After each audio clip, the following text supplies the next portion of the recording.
Bonjour et bienvenue dans ce nouveau tutoriel dédié à la collection Mortal Realms pour Age of Sigmar. Dans cet épisode, on va peindre la statue de Sigmar qui était disponible dans un des numéros assez récents et on va suivre le tutoriel qui est disponible dans le fascicule. Donc on va suivre les conseils de Games Workshop pour peindre cette figurine. Je vous proposerai ensuite des petites améliorations à apporter pour un truc un petit peu plus intéressant à mon goût. À vous de voir si vous voulez me suivre dans cette aventure.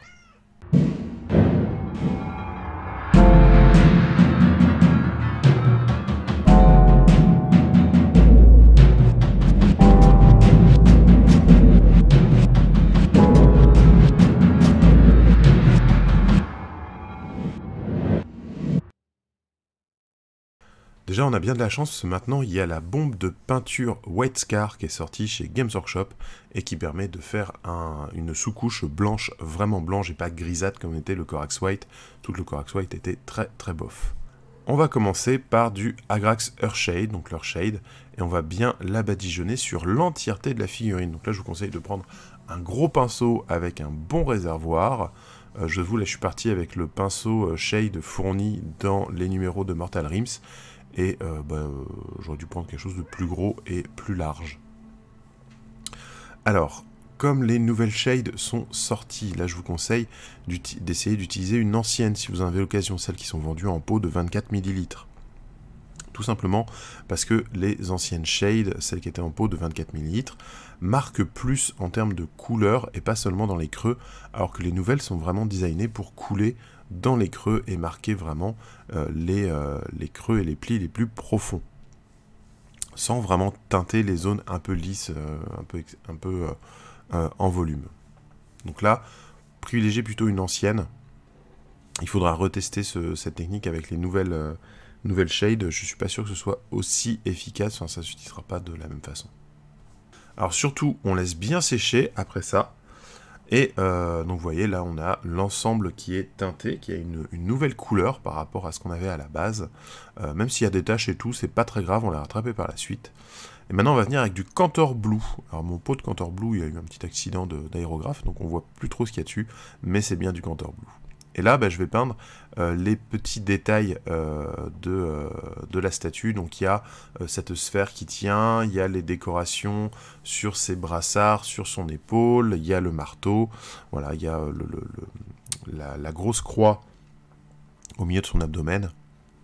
Donc il y a des endroits comme ça en fait qui vont être faits, qui vont être peints en bleu comme si c'était une pierre semi-précieuse, un truc comme ça. Donc on va retrouver ce bleu et or caractéristique de Sigmar, qui fait un petit peu lapis lazuli aussi, qui me fait penser moi à Lanfeust, le baron, je sais plus comment il s'appelle, mais qui a ce truc comme ça, bleu, or azur, voilà ça, or et azur.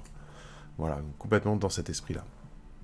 L'étape suivante, c'est de venir avec du Null Oil, tout simplement, pour ancrer les parties bleues qu'on vient de faire. Donc là, on va le passer uniquement dans le bleu, puisque le reste de la figure, on a déjà reçu du Agrax en grande quantité. On va pas, ça ne servira à rien de rajouter du noir. Voilà, donc toutes les parties bleues vont être ancrées en noir, assez facile, assez rapide à faire, et on va bien laisser sécher avant d'attaquer l'étape suivante. Maintenant, on va venir avec le Corax White et une grosse brosse, et on va brosser l'entièreté de la figurine. Donc aussi bien cette pierre un peu brune là qu'on a fait avec la Agrax Earthshade que les parties bleues. Je veux vraiment tout brosser. Vous voyez, pour l'instant sur la figurine, il n'y a que ce halo qu'il a derrière la tête qui n'a pas été peint, celui sera peint en acier à la toute fin.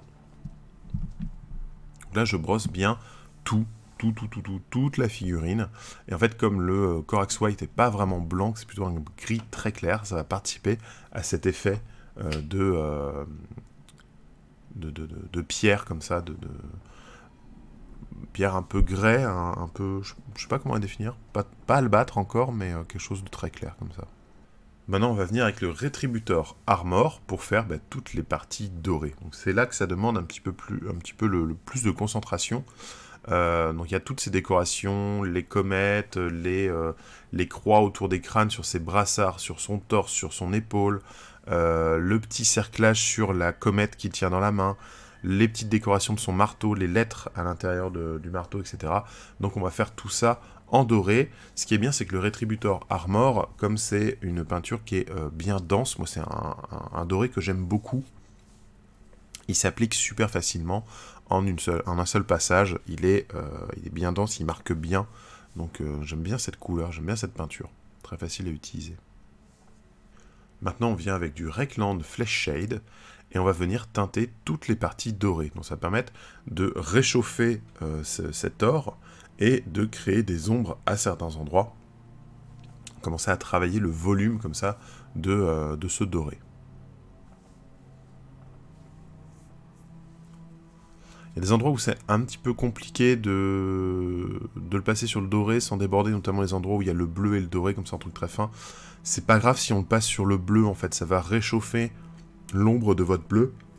Ce qui peut être intéressant sur une statue, ça passe très très bien, c'est pas très grave. Moi j'y vais un peu à la bourrin et j'hésite pas à en mettre aussi dans mon bleu.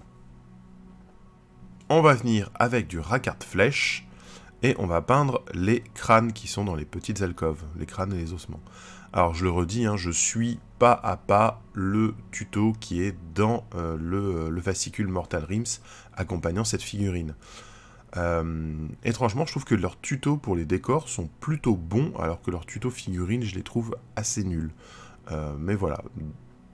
Donc c'est pas comme ça que je ferais, moi, pour les crânes, mais c'est pas mal. Alors, il y a aussi le côté où on vous fait peindre avec les peintures qui sont arrivées dans les numéros précédents.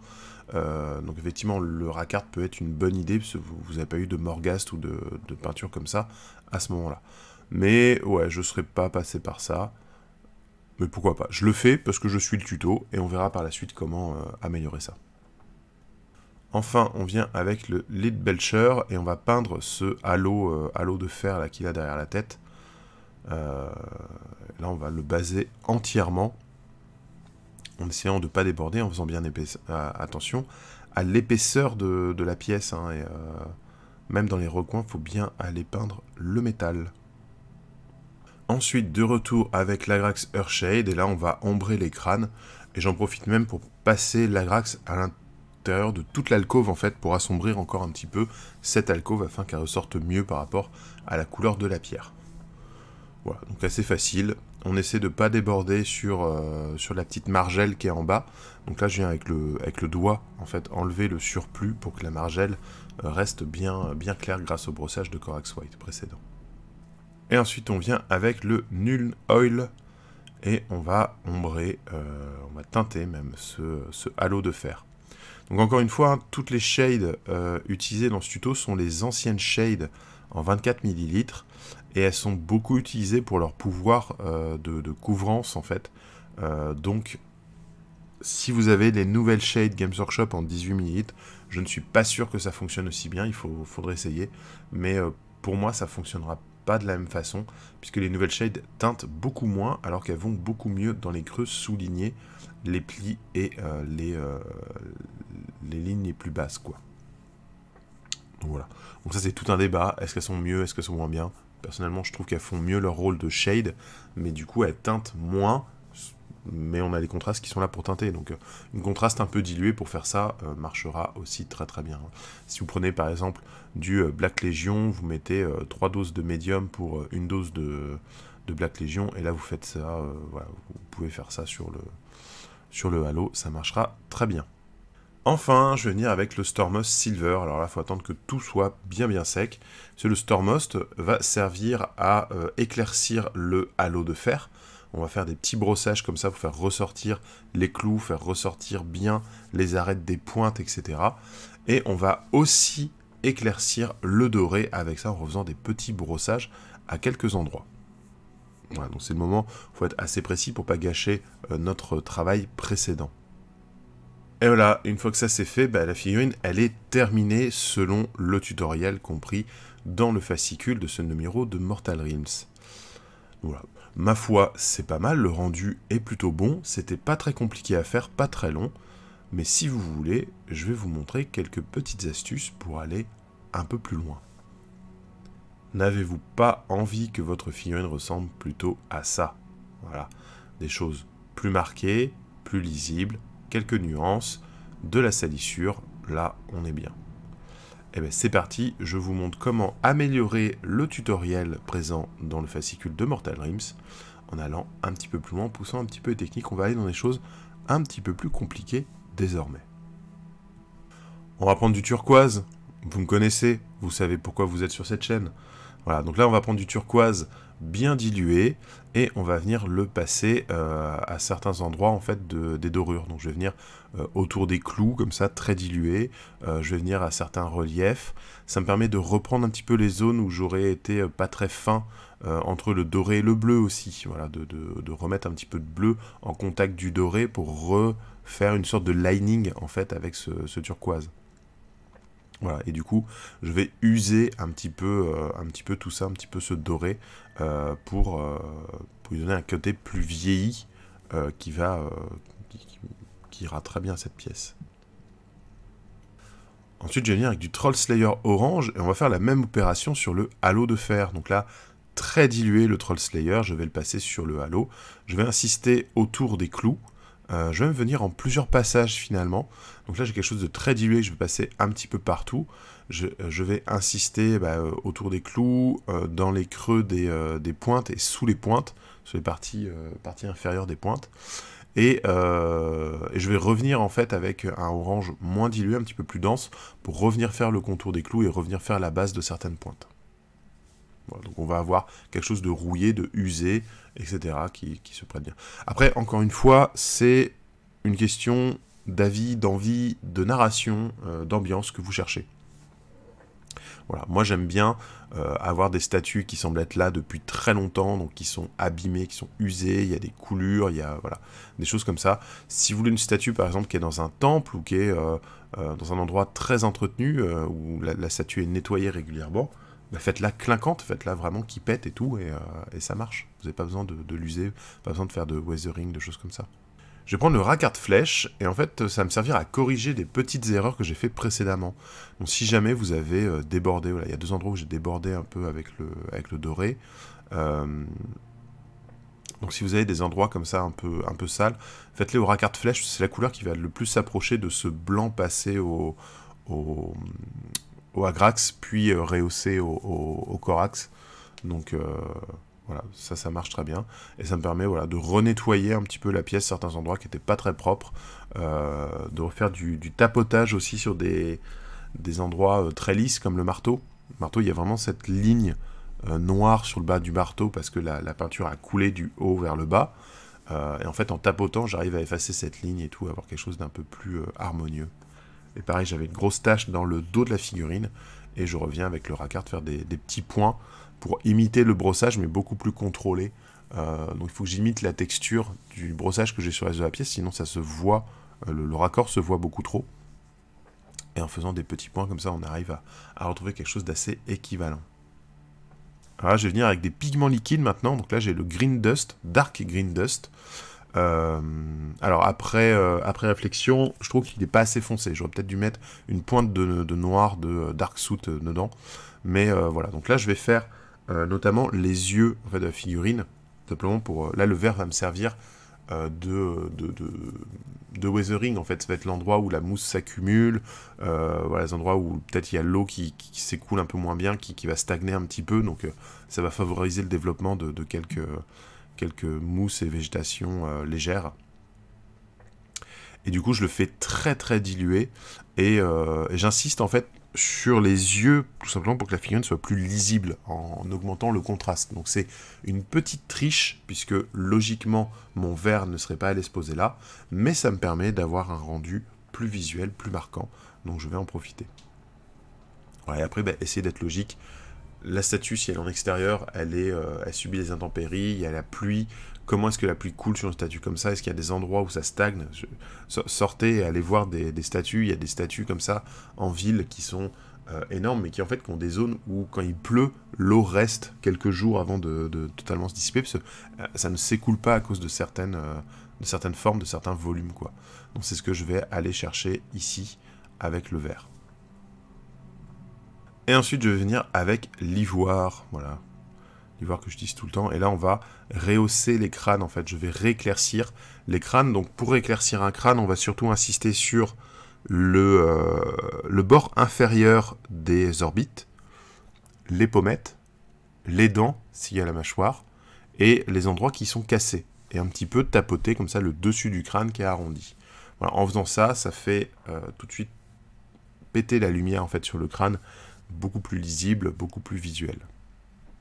Et toujours avec l'ivoire, je vais venir faire quelques brossages supplémentaires, notamment au niveau de la tête, pour bien la faire ressortir, qu'elle soit bien lumineuse, et venir faire des arêtes qui sont très saillantes aussi, les arêtes de son armure, des choses comme ça. Donc là, on va vraiment insister sur des endroits pour avoir quelque chose de très lumineux, de très défini, et ça va être bien sympa comme résultat. Et enfin, je vais venir avec mon Medium Earth, toujours en pigment liquide, et je vais l'appliquer sur le bas de la figurine pour simuler la poussière, la saleté et tout qui est sur qui se concentre en fait en bas de ce socle. Donc là, je vais commencer par passer mon pigment liquide dilué. Donc là, c'est moitié-moitié pigment liquide et eau. Vous voyez, il est très dilué, on voit encore le décor qui apparaît à travers. Et je vais faire comme ça ce petit renfort du bas de la figurine. Et les angles, j'insiste beaucoup sur l'angle, je remonte plus haut dans les angles pour faire cet effet comme si la poussière balayée par les vents s'accumulait dans les creux. Voilà. Et ensuite, je vais revenir avec mon pigment moins dilué et je vais venir monter entre les petites arcades. Je ne vais pas peindre les arcades elles-mêmes, mais je vais peindre les petites arcades et vous voyez, je pose mon pigment qui est assez liquide, qui est très légèrement dilué, moins dilué qu'avant, et du coup naturellement il va s'accumuler vers le bas et être assez clair sur le dessus. Au besoin, je peux revenir avec le pinceau propre avec juste de l'eau et venir faire un petit tapotage sur le haut pour vraiment fondre la partie sans pigment avec la partie pigment. Et voilà pour la version augmentée, on va dire, de cette statue de Sigmar. J'espère que les petites modifications apportées vous plaisent. Effectivement, je me dis, le vert est peut-être un peu trop clair, j'aurais dû mettre un petit peu de noir dans mon verre, mais bon, c'est pas très grave. Différents types de mousse et tout. J'aime bien comment le brun, le blanc et le vert, du coup, se coordonnent. Ça donne quelque chose d'assez intéressant. Et du coup, on a une statue qui a un peu plus de vécu. Encore une fois, je dis pas que c'est comme ça qu'il faut faire, c'est un exemple de moi, comment je fais, et notamment selon où vous placez cette statue, selon l'histoire que vous donnez à cette statue, ça n'aura pas le même impact. Pour moi, c'est une statue d'une ancienne civilisation, abandonnée, retrouvée, donc qui est un peu usée par les intempéries, etc. Donc c'est le genre de rendu que je cherche à obtenir, mais si vous voulez quelque chose de clinquant, parce qu'une statue, encore une fois, dans un temple, une statue qui est entretenue sur la place principale d'une grande cité ou un truc comme ça, elle n'aura pas la même gueule, elle va moins subir les intempéries, et elle va être entretenue en fait par les gens, et du coup être beaucoup plus propre. Voilà, j'espère que ce tuto de la série Mortal Realms vous aura plu. Écoutez, en ce moment, ça se porte bien, le projet Mortal Realms, donc c'est cool, ça fait plaisir. N'oubliez pas que pour que ça continue, il suffit d'aller sur Tipeee, donner un petit tips. S'il y a au moins la valeur de l'abonnement chaque mois, je continue l'abonnement. S'il y a un mois où je n'ai plus de quoi payer l'abonnement Mortal Realms via les tips, ça mettra fin à l'abonnement. Mais là, on est en bonne voie, il y a eu une période très creuse, c'est vraiment remonté, merci à tous, merci à vous qui me soutenez, que ce soit via les tips ou via les commentaires, les likes, les partages, etc. Ça fait vraiment super plaisir. Donc voilà, donc j'espère que ce projet Mortal Realms continue de vous intéresser. Si vous vous posez la question pour Imperium qui va bientôt sortir, là l'autre Conquest Warhammer 40 000 avec des Necrons et des Space Marines, la réponse est de tout de suite non, je ne la ferai pas déjà parce que le projet Mortal Realms c'est extrêmement gourmand en temps, en gestion, en préparation, etc. Et autant bah, y a des décors médiévaux, il y a des figurines, il y a beaucoup comment dire, de Nighthaunt. J'ai une armée Nighthaunt, donc je peux les ajouter à mon armée, etc. Autant sur 40K, je fais ni Space Marine ni Necron, donc ça me serait d'aucune utilité de faire ça. Donc je dis pas que je prendrais pas un petit numéro de temps en temps. Il y a des numéros qui sont plutôt intéressants, surtout que j'ai vu qu'il y avait des numéros avec du Mechanicus. Donc pourquoi pas. Mais ce n'est pas prévu de faire l'abonnement comme je fais pour Mortal Realms. En tout cas, Mortal Realms, si ça vous plaît, dites-le moi dans les commentaires. Il y a une vidéo d'ouverture qui arrive tout bientôt. Et puis vous allez pouvoir voter et tout pour choisir quels tutos seront faits. Voilà. Bah, je vous dis à bientôt pour de nouvelles vidéos. N'oubliez pas les lives du lundi. Et de temps en temps, je stream le matin sur Twitch de 8h à 9h. C'est annoncé sur la page Facebook la veille au soir. Donc ne vous inquiétez pas, vous ne pouvez pas le rater. Ou alors tout simplement pour ne pas le rater, abonnez-vous à Twitch, restez vigilants. Puisque je peux commencer comme ça un live dès 8h. Parce que j'en ai envie. Voilà. Je vous fais plein de bisous, je vous dis à très bientôt. Ciao.